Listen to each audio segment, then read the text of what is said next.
മുന്നണിയിലെ ഘടകകക്ഷിയായ ഫോർവേഡ് ബ്ലോക്കിന് സീറ്റ് നൽകാൻ യുഡിഎഫിന്റെ ആലോചന എന്നതിനെക്കുറിച്ച് ചാത്തന്നൂർ സീറ്റ് നൽകാനാണ് ധാരണ.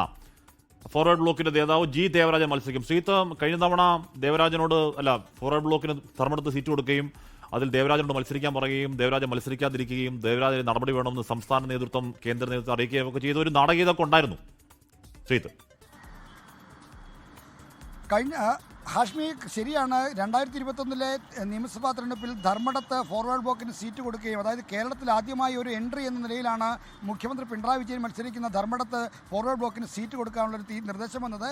എന്നാൽ ഫോർവേഡ് ബ്ലോക്കിൻ്റെ നേതാവായ ജി ദേവരാജൻ അന്ന് അവിടെ മത്സരിക്കാൻ തയ്യാറായില്ല. പിന്നീട് കോൺഗ്രസിലെ രഘുനാഥ് അവിടെ ധർമ്മടത്തെ പിണറായി വിജയൻ്റെ എതിരാളിയായി വന്നു. പിന്നെ അദ്ദേഹം കോൺഗ്രസ് വിട്ട് BJP-യിലേക്ക് പോകുന്ന സാഹചര്യമൊക്കെ ഉണ്ടായി. എന്തായാലും ഇത്തവണ ഫോർവേഡ് ബ്ലോക്കിന് കാര്യമായ ഒരു പരിഗണന നൽകാനാണ് UDF-ന്റെ തീരുമാനം. ഇതനുസരിച്ച് ഫോർവേഡ് ബ്ലോക്കിന് ചാത്തന്നൂർ സീറ്റിൽ മത്സരിക്കാനുള്ള നിർദ്ദേശമാണ് നൽകിയിരിക്കുന്നത്. ചാത്തന്നൂരിൽ ജി ദേവരാജൻ മത്സരിക്കും. അവിടെയും ശക്തമായ ത്രികോണ മത്സരം നടക്കുന്ന മണ്ഡലങ്ങളിലൊന്നാണ് കൊല്ലം ജില്ലയിൽ. അവിടെ CPI-യുടെ R രാജേന്ദ്രനാണ് LDF-ന്റെ സ്ഥാനാർത്ഥി.